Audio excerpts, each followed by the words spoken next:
One of my favorite things about Unai Emery's Aston Villa is how in his system there is no such thing as a fixed position. I mean, sure, for the simplistic eye, it certainly looks like that at the beginning of matches, but when you dissect it a little deeper, it's not positions he creates, but areas of responsibility, spaces where a player now becomes a multifaceted weapon against the opponent. And this past weekend against Arsenal, this was so evident. Morgan Rogers begins the game on the left-hand side, but as the match develops, he turns into a second striker, allowing Yuri Tillemans and John McGinn to cover more of the field. When Daniel Malen and Jadon Sancho enter the game in the second half, Emery switches roles for Rogers again, placing him on the right, looking to create a 1-2 punch with Malen, but most importantly, allowing the aforementioned Tillemans and now Emiliano Buendia to play bigger roles further up the pitch. The fullbacks have several roles and push up far when Villa have the ball, which is why someone like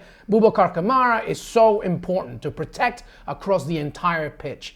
In an Emery philosophy, centre-backs are also multifunctional, as it's not just about protection, but also setting the rhythm. Ezri Konsa, for example, in my opinion, the best English centre-back in the game right now, often sways right, whilst Pau Torres becomes a conductor of play from the left. The tremendous win against Arsenal is just one of many examples of how Villa's players move around the pitch like a synchronized swimming team.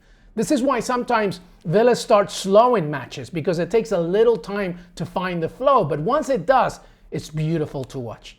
All right, let's get to the question everybody's asking me. Are Aston Villa in the Premier League title race? To be honest, I don't even think it's worth asking right now, because the answer is already there. Look at the table. 3 points from the top, 5 straight wins in the league, 9 victories from the last 10, and only 1 league loss at Villa Park in the last 26 matches. But I remember being an overconfident 17-year-old back in 98-99, when by the end of Christmas Day, John Gregory's Villa were top of the table, only to finish 6th at the end of the season. So I'm always cautious to remind everybody that this is a marathon, not a sprint, and that's exactly what Unai Emery is doing. His entire philosophy relies on this sentiment. The work never stops, ever.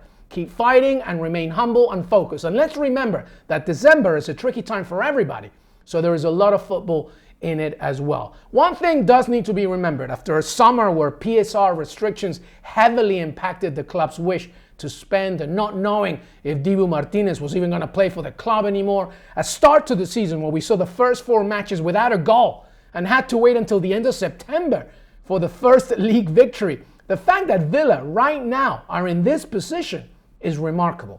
Let's keep this train rolling, and as far as the title race is concerned, in the words of Andy Dufresne from the Shawshank Redemption, hope is a good thing, maybe the best of things, and no good thing ever dies. Up the Villa.